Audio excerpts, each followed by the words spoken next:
Bonjour et bienvenue sur ma chaîne YouTube Kabibi Loba avec moi-même Maman Kabibi. Vous savez qu'ici on parle des actualités, on débat, on commente sur tout ce qui se passe aux alentours, qui nous stresse, qui nous frustre, qui nous donne la joie, qui nous encourage. Aujourd'hui nous avons une histoire tape à l'œil encore, une histoire qui fait mal, une histoire bizarre mais franchement, il faut qu'on se parle en tant que maman, en tant que responsable, en tant que dame. Je suis tombée sur une vidéo qu'on m'a envoyée qui m'a fait très mal. Cette vidéo-là parle d'une jeune fille qui est née dans une famille normale avec des parents. Elle a grandi, mais seulement la petite, quand elle a eu 13-14 ans, quand elle a eu l'âge de la puberté, elle a commencé à aimer les garçons. La fille est devenue turbulente. Elle n'écoutait plus ses parents. Elle a commencé à tourner. La turbulence, ça a commencé à chauffer à la maison. Elle et sa maman, ils ne s'entendaient plus parce que la maman n'était pas d'accord avec son comportement. Donc, vous connaissez nos mamans africaines, comment ça marche. Les vrais là, surtout en Afrique, c'est la bastonnade. On ne rigole pas.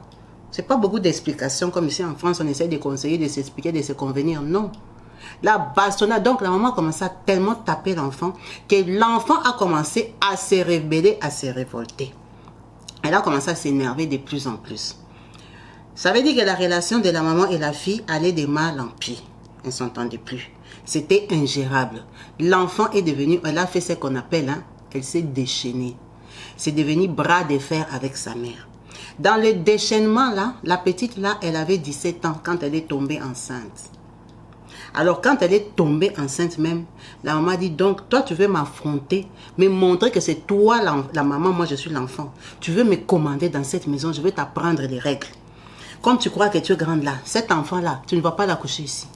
Ça fait tellement de problèmes que la petite là est allée habiter chez sa tante. Parce que la maltraitance était au carré. Elle est partie habiter chez sa tante qui n'avait pas de moyens. Mais c'était juste question de calmer le jeu, qu'on laisse les bébés arriver. Vous savez, on a toujours des sœurs qui sont là pour tuer, éteindre le feu comme on dit chez nous. La petite est restée là-bas, elle a accouché l'enfant. Mais la tante ne pouvait pas la garder avec un enfant, elle n'a pas l'argent. Qu'est-ce qu'elle a fait? Elle a renvoyé l'enfant là chez eux. Quand l'enfant arrive chez eux, maintenant, elle n'est plus seule, elle est avec un bébé. Et elle est jeune. C'est une petite fille. Elle avait 18 ans quand elle est rentrée chez eux. Ça veut dire que la maman lui dit que non, toi, tu n'es plus jeune, tu es grande, tu es responsable. Tu dois prendre soin de ton enfant. Tu dois prendre soin de cet enfant. En tout cas, tu dois assumer ta responsabilité. La petite se sent obligée de prendre soin de l'enfant, de la nourrir, de la laver, de l'entretenir pendant que c'est son premier accouchement, avec une maman qui t'insulte, qui est contre toi, qui te méprise, qui te brise, qui fait tout ce qu'elle veut. La petite a continué à suivre les garçons dehors maintenant comme dépannage. Ça veut dire que la maman lui a dit, donc non seulement tu fais un enfant, tu viens le laisser ici pour que qui s'en occupe, pour que toi tu recommences ta vie, que tu aies porté une deuxième grossesse. La maman a tellement compliqué l'enfant que l'enfant a fui. La jeune fille là, elle a fui avec son bébé parce qu'il y avait trop de maltraitance. Elle a décidé d'aller habiter toute seule. Bon, 18 ans, tu es majeure, même en Afrique. Elle est partie habiter toute seule, elle s'est débrouillée parce qu'elle avait des copains. Elle n'avait pas un copain, elle avait plusieurs copains. Elle a pris un petit studio. Vous savez, dans les parcelles familiales, là, vous voyez les parcelles, il y a plusieurs portes, plusieurs appartements là. Elle a pris un studio là-bas, qu'elle a commencé à payer toute seule. C'était vraiment moins cher. C'était vraiment une parcelle où il y a plusieurs personnes. Quand elle arrive, elle est jeune. Les parents, bien sûr, ils savent qu'elle a fui, elle habite quelque part, mais on la laisse son indépendance parce que c'est la vie qu'elle aime. Comme elle a un bébé là, elle va galérer pour le garder. Parce que la garde d'enfants, même en Afrique, si tu n'as pas de famille, c'est compliqué. Elle va galérer, ça va la faire grandir. Ça, c'est les parents dans leur style, on lui donne l'éducation, on la responsabilise. Là où elle arrive, là, elle fait l'amitié avec les voisines. Bien sûr, tu es obligé, tu n'as pas le choix. Parce que tu as un bébé. Elle a commencé à s'entendre très bien avec une voisine, à qui elle confiait son bébé. Tu vois, les grandes voisines là qui sont toujours gentilles, on tombe toujours sur des gens bien. La voisine l'aidait souvent à garder son bébé, elle sortait, elle partait suivre ses copains parce qu'elle avait maintenant la charge du bébé et de l'appartement. Elle devait trouver l'argent, elle ne travaillait pas. À 18 ans là, en Afrique, tu vas trouver le travail. Elle est restée comme ça 1 an avec ces beaux bébés que je vous mets en copie. C'est ça son bébé. Regardez un peu la qualité du bébé. Un bébé d'une personne qu'on a engrossé dans la rue. Il y a des gens qui cherchent les enfants ici, ils ne touchent pas. Regardez le bébé, comment il est beau. Donc, c'est une petite fille. Elle sort, elle sort, elle sort, elle sort, elle reprend un peu sa vie d'ambiance, sa vie de sortie. La voisine est toujours là. Les gens des voisines, on dépanne 5 euros, 10 euros et tout ça. Quand tu reviens, tu es gentil avec la voisine parce que tu fais la nounou. Qu'est-ce qui s'est passé?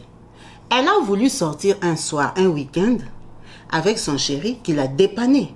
Parce qu'elle dit que c'est parce qu'elle avait besoin d'argent pour payer le loyer. Quand maintenant elle décide de sortir avec lui, la voisine n'est pas là. La voisine, ce week-end-là, elle est partie en week-end aussi. Elle a voyagé, elle est partie au village. La voisine s'est déplacée. Ça veut dire que qui va garder son bébé? Oh, c'est la fin du mois. C'est le week-end où on doit lui donner l'argent pour le loyer. Vous savez, les hommes d'Afrique, parfois, ils ont des conditions bizarres. Ils ne peuvent même pas te dire que non, comme tu n'as personne, attends, je viendrai même demain. Il devait sortir, il devait aller pointer là-bas pour sécuriser son loyer. Qu'est-ce qu'elle décide? Tellement que c'est une enfant qui n'a pas été encadrée, qui n'a pas été éduquée à élever un enfant, un bébé. Depuis qu'elle a accouché, on fait qu'elle l'a insulté, et c'est de la responsabilité de force.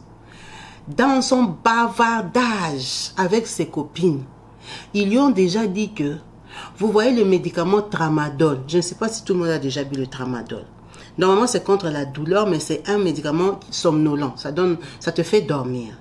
Ça te fatigue, ça te donne des mauvais retours, des effets dans le corps. Ça dépend des personnes, mais la plupart du temps, les gens s'en plaignent. On lui a dit que le Tramadol, c'est le somnifère. Qu'est-ce qu'elle a fait? Comme elle a vu qu'elle devait sortir pour rentrer demain matin, elle a pris le Tramadol, elle a fait boire à son bébé. Elle a fait boire le Tramadol au bébé pour que ça endorme le bébé comme elle est bourrique là. Elle n'a pas fait l'école. Elle, quand les gens allaient à l'école, elle allait faire l'ambiance, elle suivait les garçons jusqu'à porter la grossesse. Elle lui a donné 1 ou 2 Tramadol. Le bébé, il a eu les effets secondaires. Le bébé a dormi. Elle s'est lavée, elle a porté ses habits. Elle a dit, bon, comme c'est déjà 20h, 21h, il va dormir jusqu'au matin. Comme ça, moi, je peux sortir. Quand je viendrai le matin, je vais trouver mon bébé. Quand elle revient le matin, elle trouve un cadavre. Elle trouve un cadavre, le bébé est mort.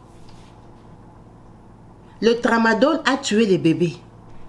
Il y a des médicaments qu'on ne donne pas aux bébés. Le joli bébé là que je vous montre là, il est mort du Tramadol. C'est comme ça qu'elle se rend compte que, oh, mais le bébé ici il est mort, il ne dort pas. Elle appelle les voisins, le bébé est mort. Bien sûr, même si c'est l'Afrique. Et les gens viennent, le bébé est mort. Toi, tu étais où? Toi, d'ailleurs, tu étais sorti, on t'avait vu, tu étais passé la nuit. Vous voyez les parcelles, il y a beaucoup de gens. Toi, donc, le bébé, il était resté seul. Pourquoi tu ne nous avais pas donné le bébé? Oh, la voisine, c'est la faute de la voisine, elle était partie au village et tout ça. On a attrapé la fille, appelé la police, amené le bébé à l'hôpital. C'est comme ça, on lui dit, toi, tu étais sorti, tu avais donné quoi au bébé? Elle sort la boîte de Tramadol, comme c'est une petite fille. Elle montre que je lui avais donné les somnifères ici pour qu'il dorme. Les médecins tenaient la tête, oh. Ma fille qui t'a dit que ça, c'est les somnifères. Maintenant, une inconsciente comme ça, même si on l'arrête, on va l'arrêter pour rien parce qu'elle n'a pas tué. Pour elle, elle a fait dormir son bébé. Elle n'est pas éduquée, elle n'est pas informée. C'est une enfant qui grandit toute seule avec un autre enfant.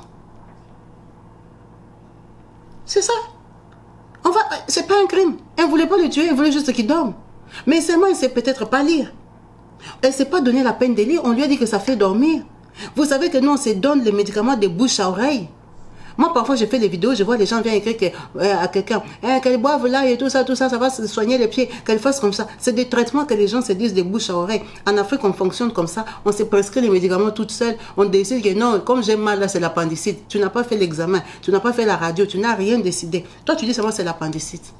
Tu commences à traiter l'appendicite. Tu as mal là, tu dis que c'est l'estomac. Qui t'a dit que c'est l'estomac? On prend les médicaments comme ça. Donc, c'est dans ce sens-là qu'on lui a dit que le Tramadol fait dormir. Elle a pris le Tramadol, elle a donné à son bébé pour la bonne cause, pour qu'il dorme, il se repose. Il ne va pas crier la nuit. Elle peut faire sa fête. Un beau bébé comme ça est décédé. Les femmes sont ici. Elles pleurent les enfants qu'elles n'ont pas vus jusqu'à 40 ans, 50 ans. On donne l'enfant à quelqu'un. L'enfant prend l'enfant et le tue avec le Tramadol. Parce qu'il y a une maman en colère, une maman qui pense qu'elle éduque, une maman qui pense qu'elle lui montre la vie. La vie à l'ancienne là, où on apprenait aux gens la vie de force. Regardez nos parents, leurs parents. Ils ont beaucoup de frères qui sont morts. Tout le monde va demander à son papa qui a 70 ans, 75 ans aujourd'hui. Il va te dire que dans notre famille, 4 sont morts, 5 sont morts quand on était petits. Pourquoi? Parce que leur maman là n'était pas éduquée. Ils s'éduquaient de bouche à oreille là. Elles n'étaient pas trop éduquées. Elles accouchaient très jeunes, à 15 ans, à 16 ans. C'était des enfants elles-mêmes. Elles ne savaient pas garder leurs enfants mouraient. C'est quand elles arrivaient à 25 ans avec l'expérience, qu'elles étaient déjà des mamans de 4-5 enfants là, qu'elles commençaient à connaître la vie. Mais quand elles accouchaient à 16-17 ans, parfois elles perdaient les enfants. Parce qu'on a toujours cette tendance-là à vouloir éduquer par la force, par la maltraitance. Et ce système-là, si j'ai passé cette vidéo, c'est parce que je sais qu'en France ici, en Europe ici comme nous sommes là, beaucoup de gens ont ce système-là. Apprendre de force, imposer. L'éducation africaine a ses valeurs, a sa façon d'être transmise. Mais il y a des choses qu'il faut qu'on arrête. Il faut qu'on arrête. Parce que même en France ici, dans nos maisons, on décide de donner des médicaments à nos enfants parce qu'on croit qu'on connaît tout. Il y a des gens qui ont créé des maladies à leurs maris, à leurs enfants, en faisant les solutions des coronavirus eux-mêmes. Fais l'ail, fais ça, mélange, bois. Ça va te soigner les coronavirus. En attendant, tu avais des problèmes de diabète que tu n'étais pas au courant. Tu avais des problèmes de je ne sais pas quoi dans ton corps que tu n'étais pas au courant. Parce que nous, en plus, les Africains, ce n'est pas dans notre culture, dans nos habitudes, d'aller faire des check-up. De vérifier son état de santé annuellement, tous les 2 ans. Ce n'est pas dans notre éducation, ce n'est pas dans notre culture. Nous, on va chez les médecins quand on est malade. C'est très peu de personnes qui le font. Les gens savent qu'ils doivent faire, mais ils ne le font pas. Les gens vont chez les médecins. Mon pied commence à bloquer. Oui, ton pied commence à bloquer parce que tu as pris 17 kilos. Toi, tu as des tendons fragiles. Tu ne sais pas tout ça. Mais comme ça commence à bloquer là, tu vas aller voir une maman là qui va te dire, prends tel Vicks, tu mélanges ça avec les tumbako. Quand tu vas appuyer comme ça avec les citrons, commence à masser. Maman, toi, tu as des problèmes des tendons. Tu vas t'infecter. En fait, on a trop ces systèmes-là. C'est vrai qu'il y a des compositions ancestrales qui marchent, mais il faut aller les prendre chez les tradis praticiens. Il y a des gens qui sont formés pour ça. Il y a des gens qui ont reçu ça des ancêtres, ils connaissent leur formule, leur composition. C'est pas que toi tu es assise dans ta maison, tu réfléchis par la logique, tu dis si je mets citron, gingembre, et puis je mets 2 gouttes de phénol, je mets avec de l'eau chaude, je bois, ça va me faire maigrir, et tu prends ta solution, tu donnes à ta voisine. C'est pas normal. Il faut qu'on arrête ce système-là, de se transmettre les informations comme ça, et d'essayer d'éduquer les enfants par la force. Il faut parler aux enfants. Il faut faire comprendre à l'enfant son erreur. Parce que chasser son enfant, parce qu'elle a fait un enfant, ce n'est pas l'éduquer, c'est l'enfoncer. Ça veut dire que tu la condamnes à ne plus s'en sortir. Il y a des gens, leurs enfants, dans le parcours de jeunesse, on les a engrossés. Ils n'étaient pas contents, bien sûr. Personne ne peut applaudir son enfant. Ah, ma fille, tu as 16 ans, t'as engrossé. Au lieu d'aller à l'école, toi, tu es enceinte. Non. En tant que parent, tu vas lui montrer ton mécontentement. Mais ce n'est pas une raison pour la jeter. Encadre-la qu'elle accouche. Interpelle-toi en tant que parent, te demander où est-ce que j'ai raté. Pourquoi elle en est arrivée là? Parce que si tu mets déjà la faute sur toi, ça va te pousser à réfléchir sur toi, à réfléchir sur ton nouveau comportement avec ton enfant et son bébé. Tu peux récupérer cet enfant-là. Tu peux la convaincre de retourner à l'école. Il y a des filles qui ont eu des enfants jeunes mais qui ont fini l'université. Parce que les parents les ont encadrés, ils ne les ont pas condamnés, chassés, que toi c'est fini. D'ailleurs, on va aller te jeter dans la famille du garçon là. C'est quoi cette mentalité-là? Et on continue ça jusqu'ici. Il y a des parents ici, en France, qui disent à son enfant, si tu me ramènes un bébé ici, je vais te chasser. Tu vas aller prendre l'argent de la CAF chez toi. C'est quelle mentalité que tu dis à un enfant qui est né ici? Éduque ton enfant pour qu'elle évite de tomber enceinte. Parle-lui avec la modernité. On n'a pas le choix parce qu'on les intoxique à l'école avec des pratiques. Nous sommes là, nous sommes africains, on vient d'Afrique, on a aussi notre mentalité. Adapte-toi, éduque ton enfant. Si ça arrive quand même, tu ne vas pas jeter ton enfant. Maintenant, on va chercher ton studio avec ton enfant, comme ça tu auras ta cave. Non. Ton enfant là ne la condamne pas parce qu'elle a fait un bébé. C'est un enfant. Elle a 17 ans, c'est un enfant. Elle a 18, même si elle a 19 ans. Il y a des filles qui ont 20 ans qui sont toujours bêtes. Elle réfléchit comme une fille de 15 ans, seulement son corps est développé. Encadre ton enfant. Ton enfant, quand elle était petite, tu l'amenais chez l'orthophoniste, tu l'amenais chez les psychologues et tout ça. Elle n'était pas intelligente. Maintenant, parce qu'elle a 19 ans, tu la vois plus grande de taille que toi, tu crois qu'elle est devenue intelligente. Elle a toujours ses retards d'enfance. Elle a toujours des problèmes. Elle capte les choses peut-être en retard. Elle est naïve. Elle est manipulable. Ton enfant a un certain comportement que toi, tu as déjà compris. Mais c'est facile qu'un garçon parte l'engrosser. Mais non, toi, tu vas la punir parce qu'on l'a engrossé. Tu vas condamner son avenir parce qu'on l'a engrossé. Tu vas la maudire, tu vas parler. Surtout si on l'a engrossé par un autre Congolais, un autre Africain même qui habite dans un HLM, ils n'ont rien. Tu commences à insulter ton enfant, commences à la référer à tes tantes qui étaient en Afrique, commences à dire que tu ressembles aux cousines de ton papa et tout ça. Il faut qu'on arrête certaines choses. Il faut qu'on essaie de transmettre les bonnes valeurs. On a eu, on va dire peut-être la chance, mais quand même, on a l'opportunité de vivre à l'Occident qui, soi-disant, nous apprend comment vivre. Hein? Qu'on imite un peu, qu'on comprenne pourquoi ils font des choses, qu'on s'actualise, qu'on arrête de boire les médicaments comme ça en désordre. En désordre. Tu as un problème, ta copine te dit, prends la l'oseille, tu bouses ça avec l'oignon, après tu rajoutes l'ail, et puis tu viens mettre le vinaigre des cidres, et puis tout ça, quand tu tapes comme ça, tu bois, ça va te brûler l'estomac. Ton estomac n'est pas son estomac. Toi, tu as été vacciné du coronavirus, tu as supporté, il y en a qui ont eu les vaccins, ça les a menés à la mort. Pourquoi? Parce qu'on n'a pas la même santé. Moi, perso, j'ai été vacciné 3 fois. Ça m'a rien fait. Rien, comme ça ne m'avait rien fait. Seulement le 3e vaccin, le jour que je conduisais, j'ai senti comme le vertige. C'est tout. Ça ne m'a rien fait. Mais il y a des gens, quand on les a vaccinés, ils sont tombés malades. Le vaccin les a rendus malades. Il y a des gens qui sont restés avec des séquelles. Donc ça veut dire que même les produits étudiés par la science, ça ne réagit pas pareil dans nos corps. Maintenant, ta formule là que toi tu fais chez toi à la maison, qui t'a dit que si ça te soigne toi, ça va me soigner? Qui t'a dit ça? Le dosage que ton estomac peut supporter, est-ce que c'est le dosage que moi je peux supporter? Déjà, moi et toi, on n'a pas le même poids. Il faut réfléchir un peu. Les gens se créent des maladies à cause de ça. Aujourd'hui, on commence à faire des vidéos pour les bons tontons, nos frères qui sont ici, qui essayent à faire revivre leur virilité. Parce qu'il y a le froid. Hein, il y a le boulot, il y a tout ça. Il y a des gens que ça traumatise même le corps. Ils n'arrivent plus à s'exprimer comme il était quand il était en Afrique. Ça réagit sur nos corps. On est né dans des pays chauds pour les gens qui sont venus. Tu arrives ici en Europe, tu as déjà 35 ans. Tu as déjà 40 ans même. Tu arrives en Europe à 40 ans. Tu as fait 40 ans avec 28 degrés, 29 degrés. Mais ton corps et mon corps, on ne va pas réagir pareillement. Il y a des gens, dès qu'ils arrivent, ils ont des problèmes d'articulation, ils ont froid et tout ça. Il y en a même qui sont venus il y a 10 ans. Plus ils prennent de l'âge, plus ils commencent à avoir froid. Plus ils ne s'en sortent pas, ils n'arrivent plus à monter les escaliers. Mais maintenant, eux tous là, ils ont décidé de commencer à boire, à prendre des trucs là pour être viril. Ces trucs là sans dosage.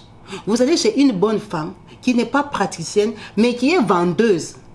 Elle part à Kinshasa avec sa valise, elle achète ses produits. Elle-même aussi, elle part au marché. C'est la maman qui est assise par terre au marché à Kinshasa qui lui explique que tu vois les boules ici.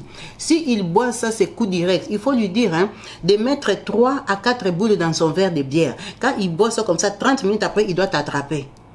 On lui explique ça au marché, elle écrit, elle prend, elle met dans les sacs, elle amène en Europe. Elle met dans sa boutique à Château Rouge. Toi aussi, un bon tonton qui gagne tes 2000, 3000 euros, tu as construit ta vie, tu as construit tes maisons au Congo, tu as fait grandir les enfants en France. Tu dis que, ah ma chérie, là c'est le week-end, hein. Aujourd'hui c'est le week-end, je vais lui montrer que moi, de quel bois je m'échauffe. Hein. Tu pars à Château Rouge. Tu as toute la confiance que tu donnes à la dame là, qui n'est qu'une vendeuse, à qui une autre vendeuse a donné les formules.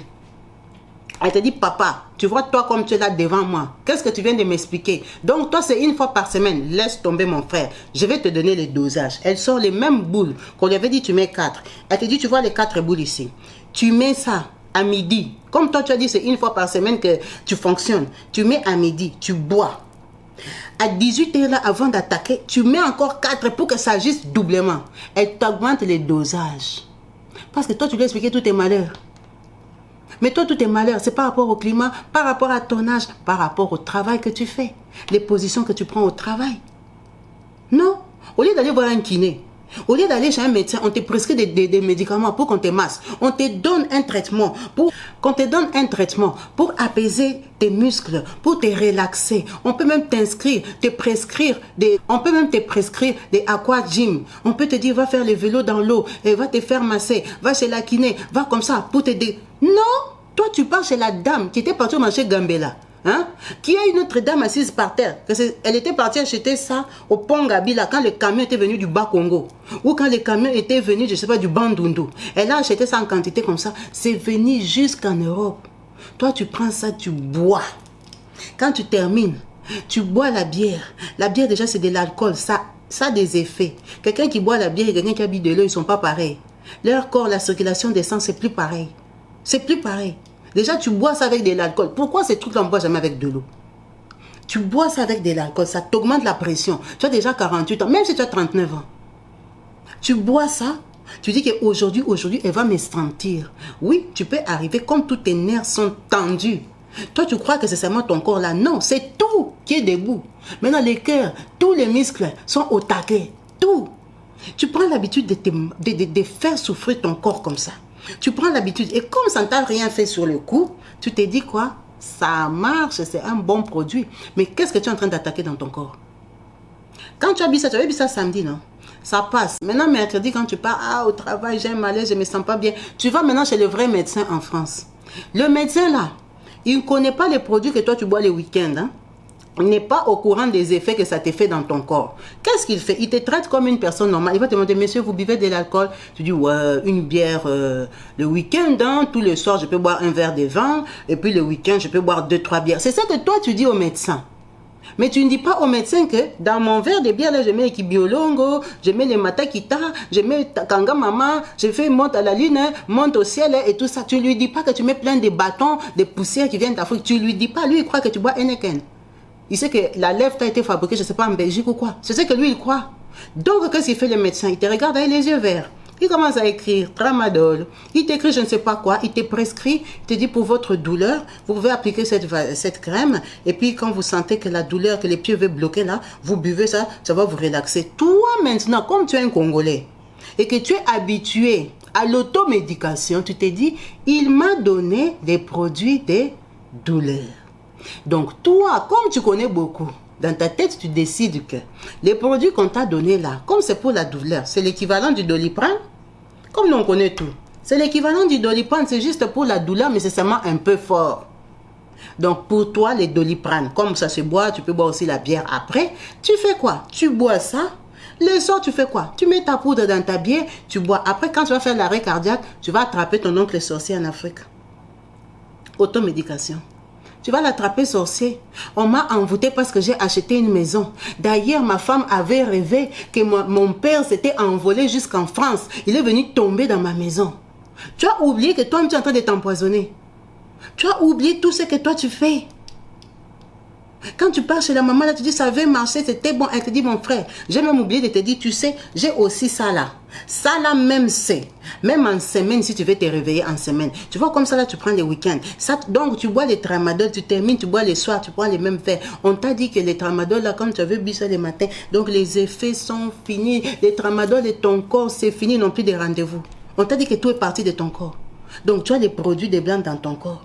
Tu viens prendre ça encore, tu agites, tu bouges tes veines, tu bouges ça, tu attaques ton cœur, tu attaques ton corps, tu attaques tes poumons, tu attaques. Quand tu attaques comme ça pendant 2-3 ans, après on vient t'attraper que cancer de je ne sais pas quoi. Oh, man sorcelé. Ça, c'est les cancers sorcellériques. Où est le pasteur? On commence à t'écrire, va chercher Bostra TV, va chercher B50D, va chercher tel pasteur, va aller chercher, il va prier pour toi. Ça, c'est les cancers qui viennent d'Afrique. Il faut arrêter. C'est pas tous les cancers qui viennent d'Afrique. C'est pas tous les cancers qui viennent d'Afrique. Il y a des cancers que c'est l'empoisonnement personnel. Tu t'empoisonnes tous les jours toi-même. Parce que nous, on connaît trop. Là, maintenant, quand tu vas boire les médicaments que les médecins t'avaient donnés et que tu vois que tu as toujours mal, tu dis que derrière les médecins là, ils n'aiment pas me donner les antibiotiques. Quand on avait les douleurs comme ça au Congo, on buvait l'aspirine avec les antibiotiques. Maman Kabibi, oui papa. Tu pars à Kin, oui mon frère. Quand tu vas revenir ma soeur, achète-moi amoxicilline, achète-moi des antibiotiques, achète-moi. Les médecins français qui t'avaient fait la prise de sang, qui connaît ton sang, t'a prescrit des médicaments. Toi, tu prends l'amoxicilline que Kabibi est revenu avec des Kinshasa. Qu'elle est partie acheter dans une pharmacie, peut-être même au grand marché. Hein? Ce n'était même pas climatisé. Les médicaments là sont déjà restés étalés comme ça, peut-être 2 ans. Qu'on a fabriqué même par les Chinois. Si tu n'as pas la chance que ça soit même fabriqué à Kinshasa, parce qu'à Kinshasa, on a notre pharmacie qui nous fabrique les bons médicaments là-bas. Et même si c'est fabriqué là-bas, toi, tu viens prendre l'amoxicilline là, que moi, Kabibi, j'étais amené parce que tu as demandé. J'ai acheté ça à 500 francs là-bas au Congo. J'ai fait entrer, ça passe à l'aéroport. J'ai la chance, hein. C'est passé avec tous mes produits de décapage là. C'est passé, je viens, je te donne. Tu prends ce que les blancs t'ont donné. Plus l'ampicilline que moi, j'étais amené. Tu bois. Tu termines comme ça, quand les pieds font un peu comme débloqués là. Samedi, tu fais quoi? Tu attrapes encore des dosages. Pion! Tu dis, la fille s'y croit que comme je suis malade, je ne fonctionne plus. Arrêtons. Arrêtons, on a trop de morts subites. On commence à trouver que, oh, il est rentré chez lui, on a trouvé, la porte ne s'ouvre plus, il est déjà mort. Qui l'a tué? Lui-même? Lui-même, il s'est tué. Il s'est tué à petit feu. Il s'est tué parce qu'on ingère beaucoup de choses toute seule. On ingère des produits, tu n'accouches pas. Hein, tu n'accouches pas. Hein. Va prendre, je ne sais pas, telle herbe là. Tu vois là, quand on appuie comme ça, on fait comme ça, ça traite. La personne qui t'a donné ça n'est pas traduit par ceci. Il ne connaît pas ça. Lui aussi, il l'a fait parce qu'on lui avait dit. Son oncle qui faisait ça est resté au Congo. Elle vient ici, elle commence à jouer à la maligne. Elle commence à fabriquer des trucs qu'on lui a expliqué au téléphone. Son oncle lui a expliqué au téléphone. Comme il n'y a pas l'équivalent ici, elle commence à se dire, ah, ça ressemble un peu aux feuilles là que lui il utilise. Là-bas, on faisait avec la menthe. Ici, elle ne trouve pas la menthe. Hein. Elle dit, bon, j'achète même les lauriers. Donc, elle achète les trucs à peu près par rapport à ce que... Parce que les plantes qu'eux, ils utilisent en Afrique, parfois, il n'y en a pas ici. Hein. Les racines qu'eux, ils utilisent là en Afrique, qu'eux, ils connaissent, les gens qui soignent là en Afrique, c'est leur boulot là. Il n'y a pas ici. Hein. On n'a pas les mêmes herbes. On n'a pas les mêmes fleurs. On n'a pas les mêmes racines. Toi, maintenant, tu viens chercher l'équivalent. Tu t'assois dans ta maison à plein Saint-Denis. Tu dis que toi, vraiment, tu étais né au Bandundu. Oui, c'est vrai, tu étais né là-bas. Tu voyais comment on faisait, mais on ne faisait pas avec ce que toi, tu as acheté.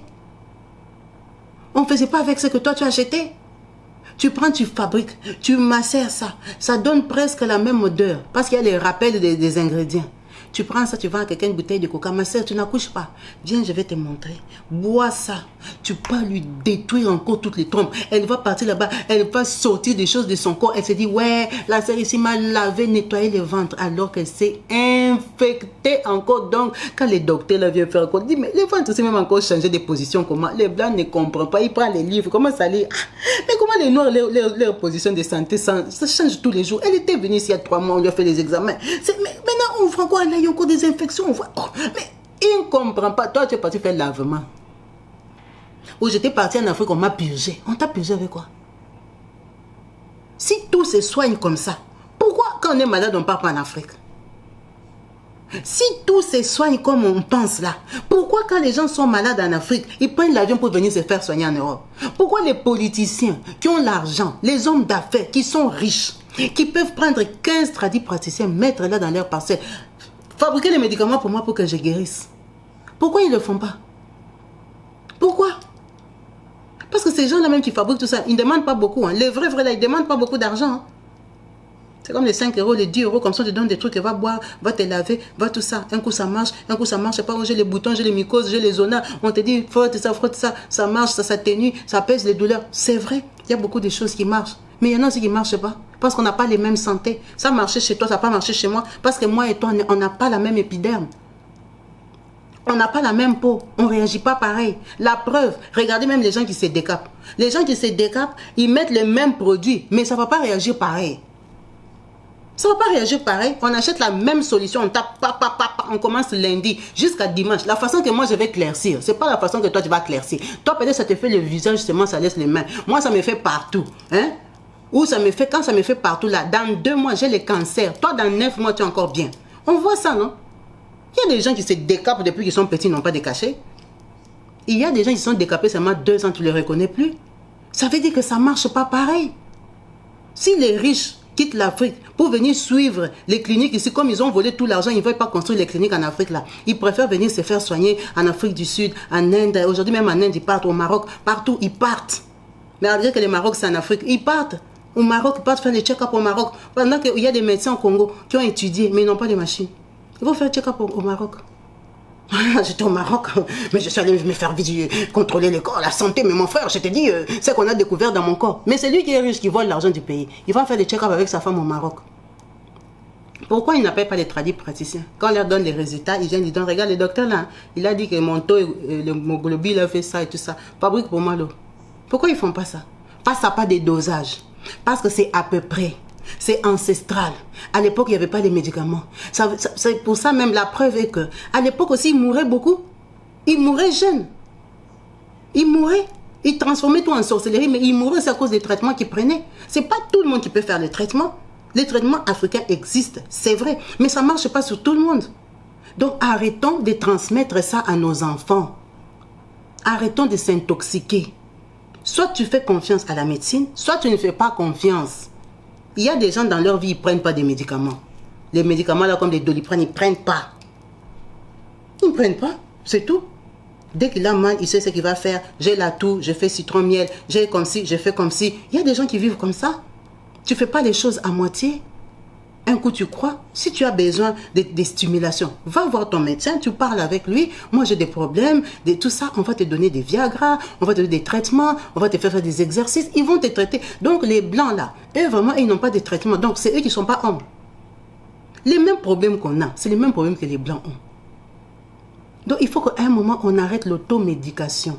À cause de l'automédication, là, on a perdu ces jolis bébés. Ça veut dire, cet enfant-là qui lui a donné les tramadol, hein, elle a été éduquée comme ça. Elle a vu ça chez eux. Elle ne s'est même pas donné la peine de prendre 100 francs. Aller acheter un somnifère pour elle-même. Parce que tu peux dire, bon, à la pharmacie, on m'a dit de boire une cuillère. Comme lui, il est bébé, je lui mets une demi-cuillère. Au moins, c'est un pharmacien qui t'a donné ça, qui connaît la composition, qui sait que c'est les somnifères. Vous êtes là en France, vous faites pareil. Ton enfant est déjà marié. Elle t'appelle maman, ça va pas et tout ça. Attends, moi je viens. Tu viens. Prends ça, bois ça, fais comme ça, bois.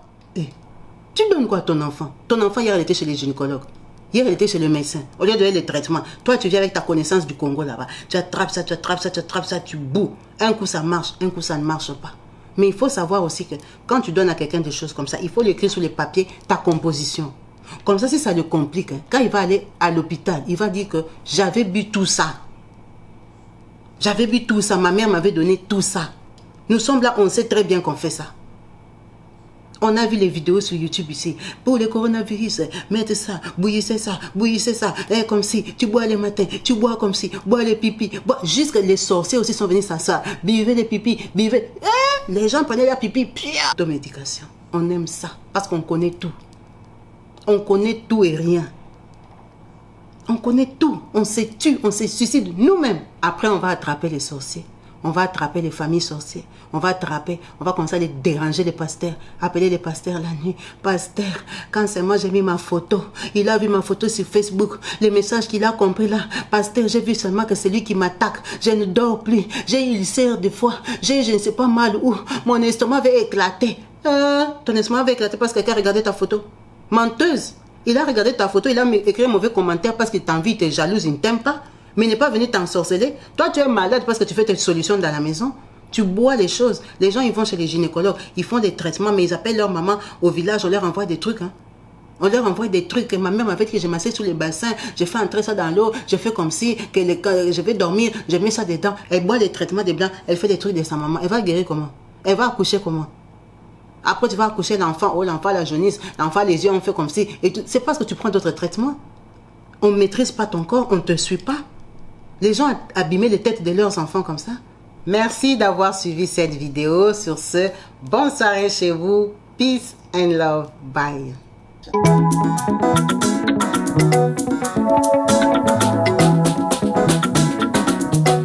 Partout dans le monde, sans exception, abonnez-vous sur la chaîne YouTube Kabibi Show TV. L'information en temps réel, Oh, partout dans le monde, Bibalete, Kakamoko, c'est Kabibi Show TV. Allez, s'abonner, abonnez-vous massivement. S'abonner, abonnez-vous massivement. S'abonner, abonnez-vous. Oh, Maman Kabibi, moi si Amayele, Maman Kabibi, Maman Yama Solo, Maman Kabibi, la chaîne est actuelle, Maman Kabibi, information dans la source, oh, en temps réel, on parle de la réalité, de nos vies et nos parcours, que nous traversons chez Maman Kabibi, nous recevons des conseils, des avis, des qualités, dans la team Kabibi Show. La team de qualité, c'est la team d'exception. Oh Maman Kabibi, mama africaine, mama Kabibi, bendele ya mboka chez mama Kabibi, mwasi kitoko, mama Kabibi, la sagesse, la différence, elle nous parle des histoires réelles, l'histoire vécue, remplie des émotions, avec éloquence classe, la maman de la francophonie, maman Kabibi, Kabibi Show TV, maman Kabibi, maman ya bana, maman Kabibi, maman ya boboto, maman Kabibi, Kabibi Show, Kabibi wetwe, la team Kabibi Show TV, benele ya mboka topesi olongonya, Kabibi Show. S'abonnez, abonnez-vous massivement.